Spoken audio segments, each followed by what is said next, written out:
everybody, welcome to That's Cakeable. I'm Janine, and this week I'm finally coming to you from my nearly completed studio. It was in this studio that I created this week's cake. So this week's cake was a bit of a feat of engineering. The base cake is a standard-ish 7-inch round cake decorated accordingly, but the major engineering was in the top tier. I made another 7-inch cake in the shape of a Minnie Mouse silhouette with a big bow, but the kicker is that she's standing vertically. I'm happy to say that everything worked out as I'd planned in my head, which means that I get to share how I did this with you. I hope that you enjoy this week's video.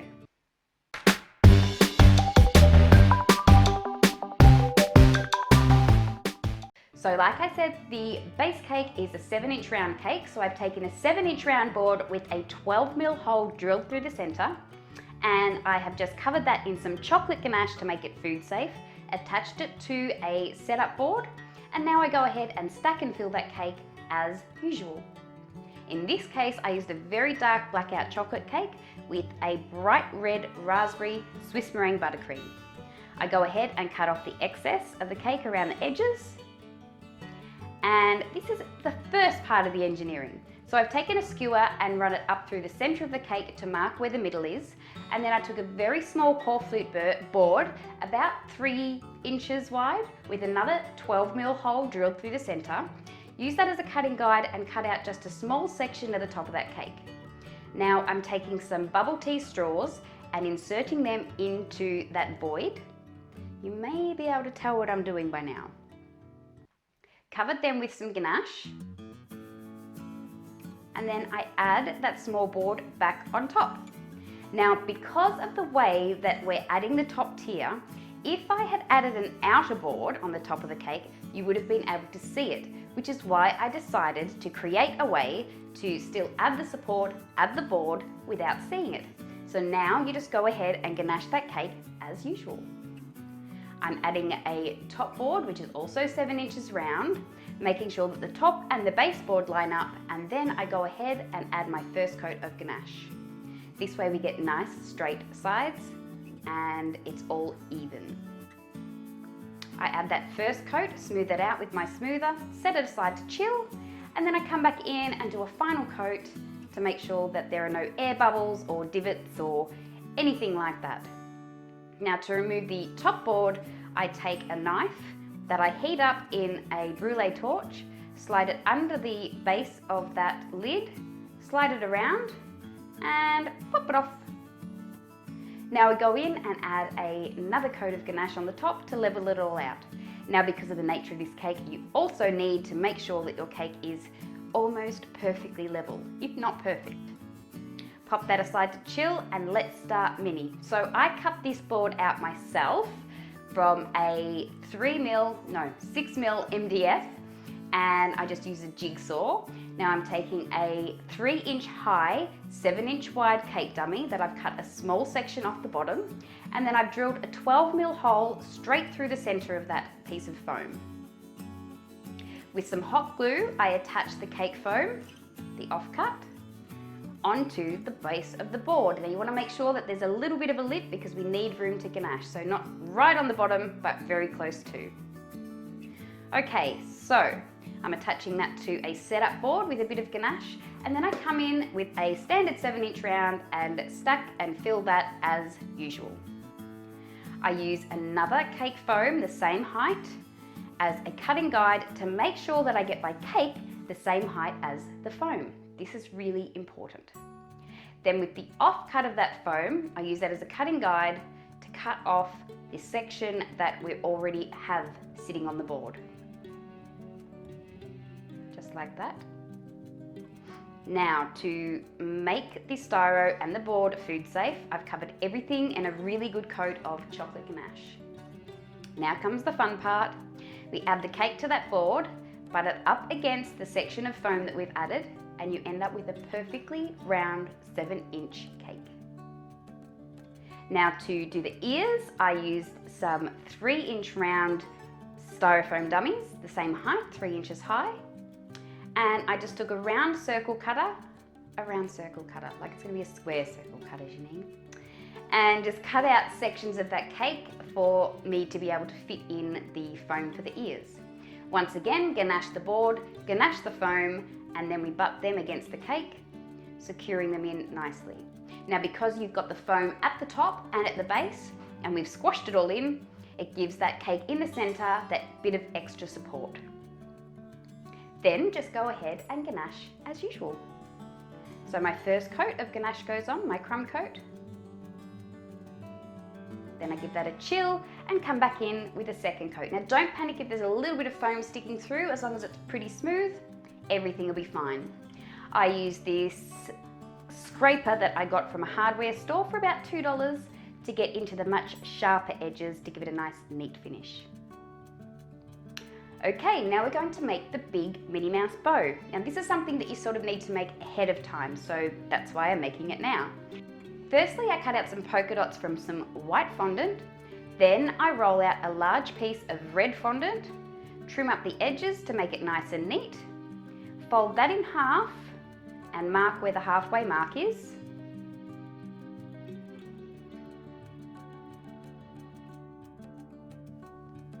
And then cut that in half.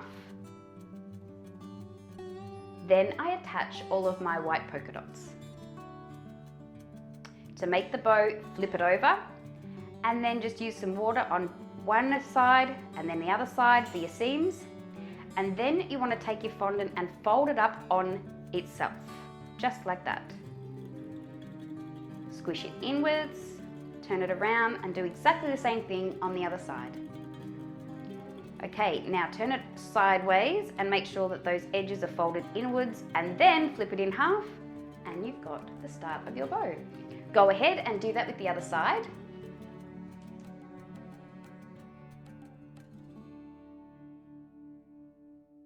Okay, so to make the center is very, very similar to how we made the outside of the bow.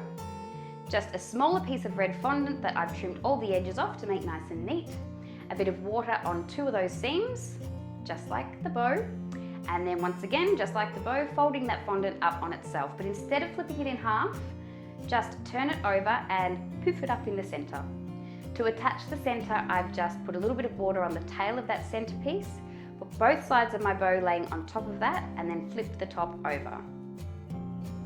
You may end up with a little bit of excess here, but that's okay, just use your knife, cut off any excess, and then tuck it underneath. Use your knife to tuck it underneath if that makes it easier.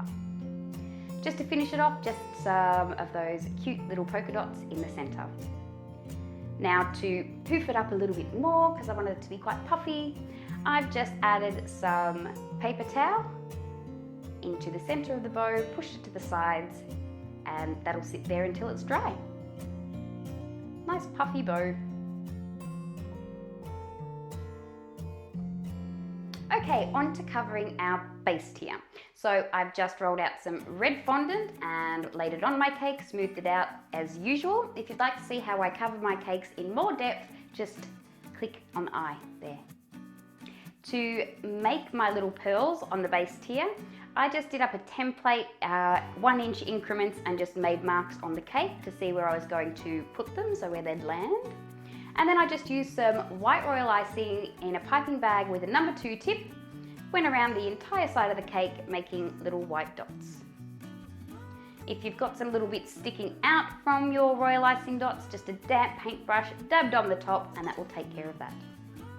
Okay, so now on to making the little plaque for the front of our base tier. I didn't have a small enough cutter, so I just found a picture on the internet, scaled it down, cut it out, and used that as a template, pop that on some thin black fondant, and cut around that with my X-Acto blade. I had adhered that with a little bit of vegetable shortening so it wouldn't slide around. To make the actual plaque, I've just taken a white piece of fondant and I've used a round cutter, and then I just cut out tiny little white dots in the scalloped sections. I used a number 2 piping tip to cut out those dots. Then I just attach my little black silhouette in the center with a bit of water. And now we have to turn her into Minnie. So to make the little bow, I just took some red fondant that I rolled into very, very tiny teardrop shapes. Then I used a scribe tool to make little indents in those teardrops and pop them together. And then I just fiddled around a bit, squashed them together until they were the shape that I wanted. To make the center of the bow, I just rolled a tiny little piece of red fondant into a ball, put a little bit of water into the center of the bow and attached that. Now attaching the bow is once again just a little bit of water on the top of our silhouette and popping it on. And there's our little plaque. To attach the plaque to the cake, I just decided where I wanted it to be, which meant popping off one of my little royal icing pearls. And then I attached the plaque with just a little bit of water, and there she is, ready to go. Pop that aside and on to the top tier. So firstly, you need to measure the circumference of your cake. I find it easy doing this with a oddly shaped cake with a little bit of twine. So first I went ahead and did that. Then I measured the height with a fabric measuring tape. And now we're going to roll out our red fondant for the side of that cake. So you want to make sure that you roll it out and cut a straight edge. Make sure that it's long enough, maybe just slightly longer and slightly taller. And then I rolled that up onto a small rolling pin. Now the fiddly part. So moisten the outside of the cake around the edges and then unroll that red piece of fondant that we've just rolled out all around the edge of the cake. This may take a little bit of time, but you'll get there. When you get to the end, if you've rolled it a little bit longer, like I suggested, you'll have an overlap. Take your X-Acto blade and run a line right up the center of the cake. Remove the excess and then push those two sides back together. Now with a bit of smoothing, you'll barely see a seam. However, because the cake is sitting up vertically, you won't see the seam anyway. I've taken my flexi smoother and just smoothed all around the outside of the cake. And then I've taken a flat blade, kept it flush along the top of the cake and cut off the excess red from the top. A nice flat finish. To finish this part off, I just took a knife and scooped out the round section at the bottom where our hole is. Okay, now on to making the top. I am rolling out some black fondant. Moisten the top of the cake, also making sure to get the edges where that red is because we want it all to attach nice and firmly. Take the black fondant and lay it right on top. Give it a quick smooth, making sure that all of the parts that you've dampened are adhered really, really well. And then just take off the excess, leaving quite a bit of a lip though. And this is why. I'm putting a bit of baking paper on top of my cake, and then on top of that, a cake board, and the scary moment of truth, yep, I'm flipping it upside down. So I'm doing this for two reasons. First reason is I can now go in and tidy up the red section, because when this stands vertically, you will of course see the back of this cake, so you want it to be neat. And then to trim up the black. Go right around the edge of the cake with a knife and trim off the excess black that you see hanging out, making sure that your knife is always straight up and down, not on an angle or you'll dig into the side of the cake and it won't end up perfectly flush. Also, we will clean the chocolate off the back of that board before we present it.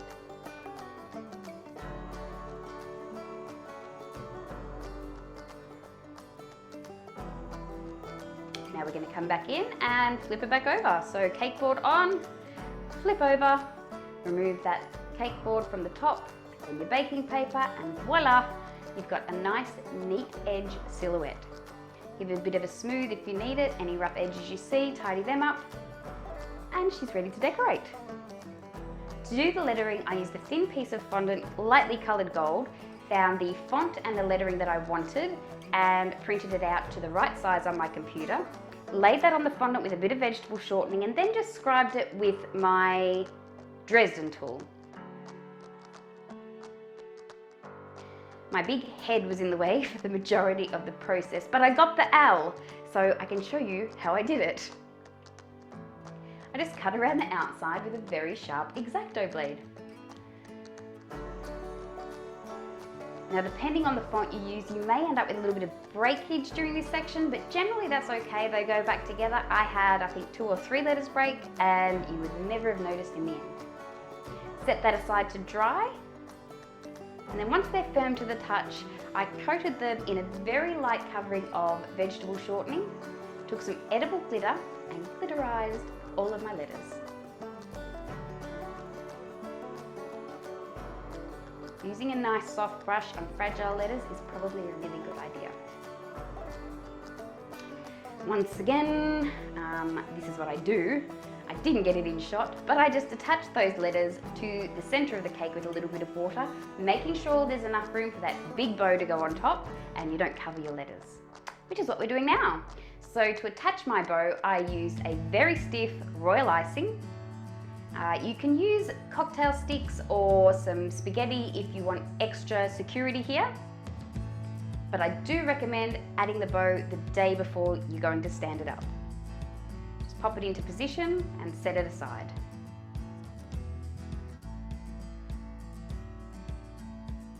Okay, now is the moment of truth. I didn't even know if it was going to work up until now. So to attach the cake, I put some royal icing in the hole at the base of the top tier. And just for a bit of insurance, I put a little bit on the base tier as well. I flipped my cake off the cake board and popped it straight over the center dowel. Now, if you'd like to see how I make this cake structure, check out my last video and I explain it all there. Now, because I went on a little bit skew-whiff, it was a bit crooked, but because we'd put that internal center support in the base tier, I could shift it without any dramas. And there it is, our vertical top tier standing, hidden support, Minnie Mouse silhouette cake. People are gonna freak out when you do this part, I think, which I took a lifetime to do. Come on. Show me the cake. Voila! Yep, it's really cake. So guys, that's the end of this week's video. I hope you really enjoyed watching it. I totally enjoyed making this cake because it was a bit of a challenge. Once I'd worked it all out, it wasn't as hard as I thought it was going to be. And now I've worked it all out and done that work for you, you should go ahead and give it a go too. So guys, if you like this video, please don't forget to give it a thumbs up. And if you haven't already, please subscribe to my channel and hit the notification bell down the bottom so you don't miss out on any of my future content, which I upload weekly. Also, while you're here, and if you want a recap on how I build structures and how I cover cakes, don't forget to check out my other videos right here. Thank you so much for joining me again this week. I look forward to seeing you next time, and in the meantime, don't forget, go and get your cake on, because now you can. Bye.